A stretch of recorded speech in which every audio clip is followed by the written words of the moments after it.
munaasabadan oo MCR sare loo soo agaasimay isla markaana ay ka soo qayb galeen madaxda jaamacadda Gaalkacyo University ardayda iskuulada iyo kuwa jaamacadaha ku yaala magaalada Gaalkacyo ee xarunta gobolka Mudug ayaa waxa uu ahaa mid ardayda Soomaaliyeed loogu wacyigelinayo inay soo bandhigaan hal-abuurada ay leeyihiin iyadoona sidoo kale ardayda loogu wacyigelinayo inay qaataan maadooyinka STEM-ka loo yaqaano iyo horumarinta tiknoolajiyada.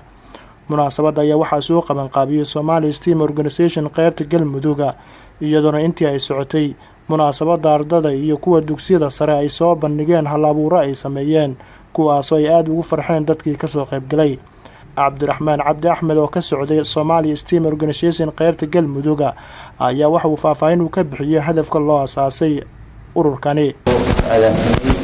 urur la yiraahdo Somali STEM Society ama urur sidoo kale aan Somali STEM Association waa urur mar dhow la aasaasay oo xaruntiisa weyn ay tahay magaalada Muqdisho.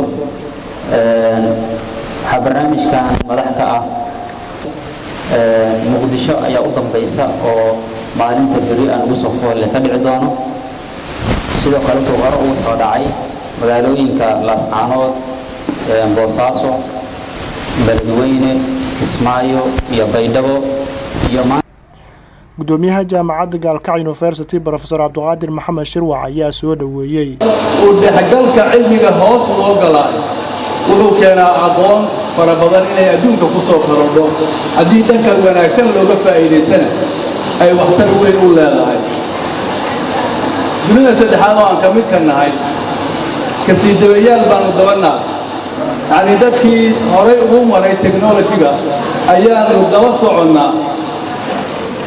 maanta adduunku ma kala qarsoona waxyaabaha cilmiga lagu barto ee hore loogu marana cid walba maanta way heli kartaa oo way haysataa oo waa internet ayadoo kuu fudud dhaqsid intaad soo download-garisatid baad helaysaa waxaad doonta ku samaynaysaa wixii wanaagsan.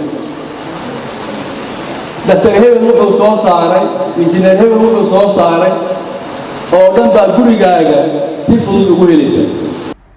ugu dambeyn waxaa madasha ka hadlay qaar ka mid ah ardayda iskuulada iyo jaamacadaha ku yaala magaalada Gaalkacyo kuwaas oo soo dhaweeyay furitaanka barnaamijkan Somali STEM Organization.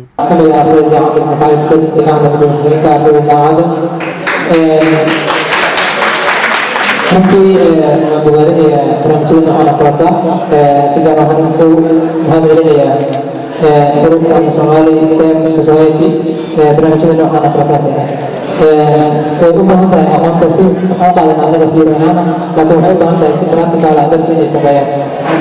insha Allah taala ka hor arday ahaan ama arday jaamacadda Gaalkacyo inkastoo xilligeeda u dhawaan bilaabay qorshaha waxaa loogu jiray in ardayda jaamacadda dhigata qaybta doonaha ama saynis ahaan ama technology ahaan inay loo sameeyo barnaamijyo ay ku tartamayaan hal-abuurka lagu soo bandhigayo.